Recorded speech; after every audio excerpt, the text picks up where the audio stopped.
Narito na ang latest sa mundo ng movies and entertainment.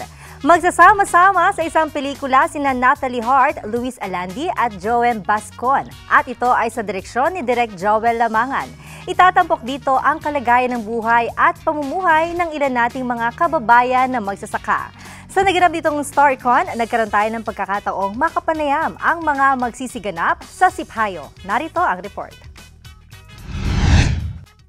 Isa na namang pelikulang may advokasya ang ihahandog sa atin ng BG Production, ang pelikulang Siphayo sa direksyon ng batikang direktor na si Joel Lamangan.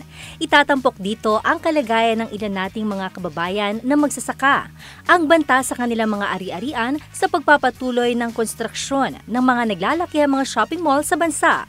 Ang setting ay nasa rural area, ang background ay agriculture, kaya rural ang setting. Tatlo po ito dun sa mga ikatlo sa ginawa ko. Ito po yung istorya ng magsasaka na sa ngayon ay nagre-react dahil nawawala na sila ng bukid dahil binibinila ng lahat ng mga mall ang mga lupa. Ang mga karakter ay gagampanan ni Alan Paule, Natalie Hart, Joem Bascon at Luis Alandi na excited dahil isang Joel Lamangan ang magdidirect sa kanila.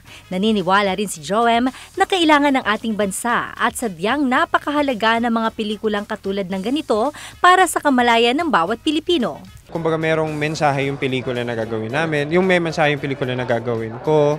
So, ayun, very happy na at least, diba, makakapagbigay mensahe tayo sa mga tao, makikipagbigay o impormasyon tayo kung ano yung nangyayari sa buhay natin ngayon. So, happy ako kasi yun naman din yung isang parang trabaho ng isang artista, yung makapagbigay impormasyon ka sa mga manonood natin. So, I'm very happy, not just with the agricultural, not just with the magsasaka.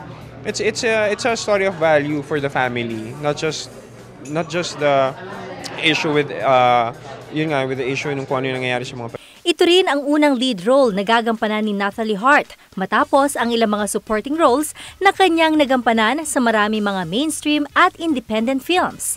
This is gonna be my second project with them and I'm just excited with this role and I think para sa akin, ito na yung pinakamahirap na role na gagawin ko. I'm excited. 2 movies, February and March. So, yun.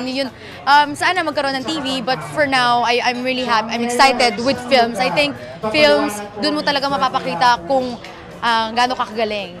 Nakatakda na ang shooting ng pelikula ngayong first quarter ng taon. Samantala, isang international film na pinagbibidahan ng Hollywood Filipina actress at recording artist na si Miss Lourdes Duque Baron. Pinamagatang Butanding, ito'y mula sa pamamahala ni Direk Ed Palmos. Kasama rin sa cast sina Lara Kigaman, Ray PJ Abellana, Tessie Lagman, Norris John, Nash Marcos, Dance at Miles Manzano. Ginawa ang pelikula sa Iba, Zambales. Magkakaroon naman ng premiere ang nasabing pelikula sa iba't ibang parte ng mundo gaya sa USA, Hollywood at Honolulu, Hawaii, pati sa Japan at iba pang bansa. Dito sa Pilipinas, gaganapin ang premiere night ngayong February 12 sa Fisher Mall Cinema. Abangan ang ilan pang updates sa mundo ng entertainment maya-maya lamang.